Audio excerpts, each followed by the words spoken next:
बच्चों, आज हम पढ़ेंगे समुच्चय बोधक। आपने पिछली कक्षाओं में कुछ अभिकारी शब्द पढ़े थे, जैसे कि क्रिया विशेषण और संबंध बोधक। आज हम पढ़ेंगे समुच्चय बोधक। समुच्चय बोधक का अर्थ है, इसको इंग्लिश में बोलते हैं कंजंक्शन। समुच्चय बोधक का अर्थ है जोड़ने वाले, आपस में जोड़ने वाले शब्द। देखें क्या है। दो शब्दों, वाक्यांशों या वाक्यों को जोड़ने वाले शब्दों को समुच्चय बोधक कहते हैं। किसे? दो शब्दों, दो वाक्यांशों या दो वाक्यों को जोड़ने वाले शब्दों को समुच्चय बोधक कहते हैं। ये अविकारी शब्द हैं। जोड़ने के कारण इनको योजक भी कहा जाता है। इस बात को ध्यान दीजिएगा बच्चों। ये अविकारी शब्द हैं। आपको बताया था क्रिया विशेषण भी अविकारी है, संबंध बोधक भी अविकारी है और ये समुच्चय बोधक भी अविकारी शब्द हैं। अविकारी शब्द वे शब्द जो बदलते नहीं, जो परिवर्तित नहीं होते, चाहे किसी भी लिंग के साथ प्रयोग किए जाए, चाहे किसी भी वचन के साथ, या किसी कारक या किसी काल के साथ प्रयोग किए जाएं। इस बात को ध्यान रखिएगा। अविकारी शब्द जिनमें बदलाव नहीं आता। तो देखें कौन से अविकारी शब्द हैं, कैसे वो शब्दों और वाक्यांशों और वाक्यों को जोड़ते हैं। आगे देखें, कुछ उदाहरण देखते हैं। सबसे पहले, राम और श्याम छठी कक्षा में पढ़ते हैं। ज्ञान एवं विज्ञान में आगे बढ़िए। ज्ञान तथा विज्ञान में आगे बढ़िए। उसे कॉफी अथवा चाय दो। उसे कॉफी या चाय दो। चाहे कहानी सुनाओ, चाहे कविता। मन लगाकर पढ़ो ताकि ज्ञानी बनो। बच्चों, ये कुछ वाक्य हैं। इसमें आप देख रहे होंगे ये लाल रंग के जो शब्द हैं वो दो शब्दों या वाक्यांशों को जोड़ रहे हैं। जैसे पहले में राम और श्याम, राम श्याम को और शब्द जोड़ रहा है, तो और शब्द हो गया समुच्चय बोधक। ज्ञान, दूसरे में ज्ञान विज्ञान को जोड़ रहे हैं, एवं और तथा। अच्छा, एवं और तथा का अर्थ एक ही है, और एवं तथा इन तीनों का मतलब एक ही है। एक ही तरह से दो चीजों के विकल्प के रूप में प्रयोग कर सकते हैं। दो दो चीजों को जोड़ने के लिए, जैसे माता और पिता, माता एवं पिता, माता तथा पिता। तो तीनों एक ही है, तीनों का अर्थ एक ही है, इसमें कंफ्यूज मत होइएगा। इसलिए मैंने यहाँ पे ऑब्लिक लगा के प्रयोग किया है। तीनों में से कुछ भी लिख सकते हैं। यहाँ राम एवं श्याम भी लिख सकते हैं, राम तथा श्याम भी लिख सकते हैं। ठीक है। इसी तरह से नीचे वाले शब्द में अथवा और या दोनों का अर्थ एक ही है। इंग्लिश में और बोलते हैं, हिंदी में अथवा या। ठीक है। उसे कॉफी या चाय दो। उसे कॉफी अथवा चाय दो।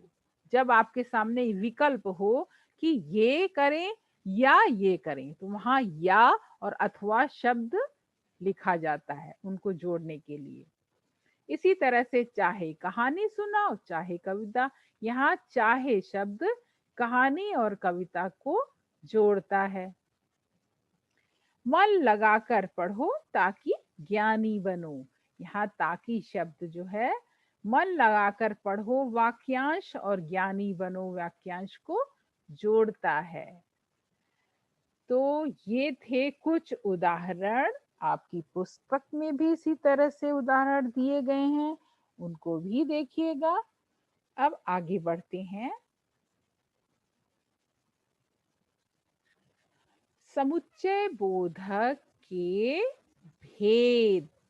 भेद यानी प्रकार। कितने प्रकार के समुच्चय बोधक हैं, इन्हें हम देखते हैं। पहला, विरोधवाचक समुच्चय बोधक। आप भी साथ साथ बोलिए, विरोधवाचक समुच्चय बोधक। दूसरा, परिणामवाचक समुच्चय बोधक। परिणामवाचक समुच्चय बोधक यानी जिसमें रिजल्ट आए, परिणाम आए।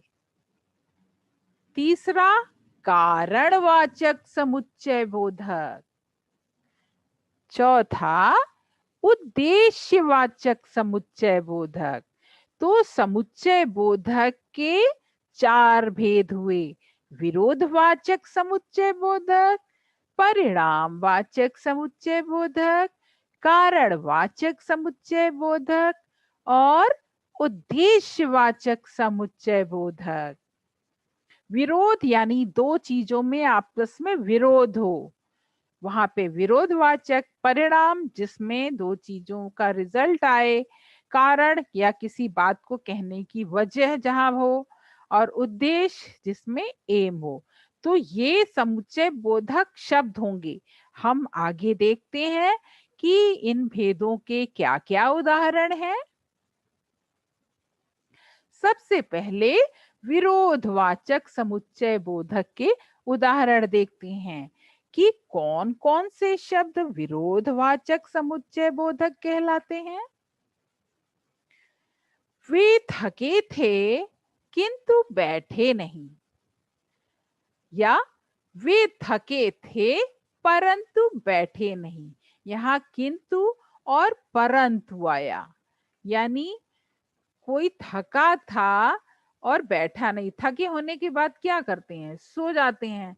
लेकिन विरोध था, वहां उसकी क्रिया में विरोध था कि वो बैठा नहीं, सोया नहीं। थका था लेकिन चलता रहा होगा या काम करता रहा होगा। तो ये जो किंतु परंतु है, ये विरोधवाचक समुच्चय बोधक है।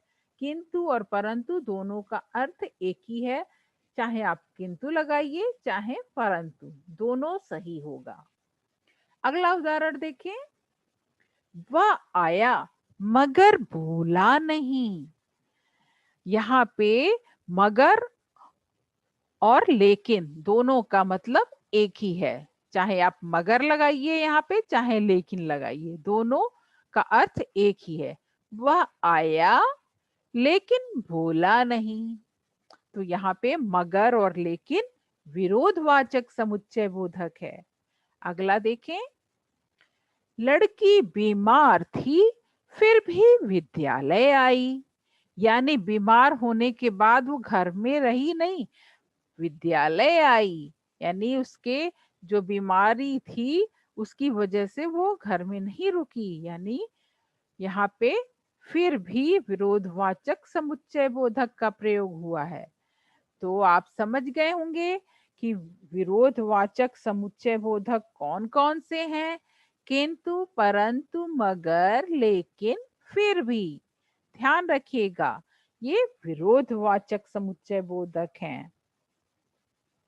अब देखें अगला भेद, परिणामवाचक समुच्चय बोधक। ध्यान दीजिएगा, यहाँ परिणाम है, परिमाण नहीं। परिमाण का अर्थ होता है नापना। यहाँ पे परिणाम है, परिणाम यानी रिजल्ट। आपका रिजल्ट निकलता है तो उसको बोलते हैं ना परिणाम निकल आया। तो परिणाम वाचक समुच्चय बोधक देखते हैं कौन से हैं। इंसान को देखकर सांप डर जाता है, अतएव काट लेता है। यहाँ पे अतएव शब्द परिणामवाचक है। यानी इंसान को देखकर जो जब सांप डरता है तो काट लेता है, डरने का परिणाम होता है, सांप के डरने का परिणाम निकलता है उसका काटना। तो यहाँ पे अतएव लगा सकते हैं या इसलिए भी लगा सकते हैं। आगे देखें हम, छात्र बीमार था इसलिए विद्यालय नहीं आया।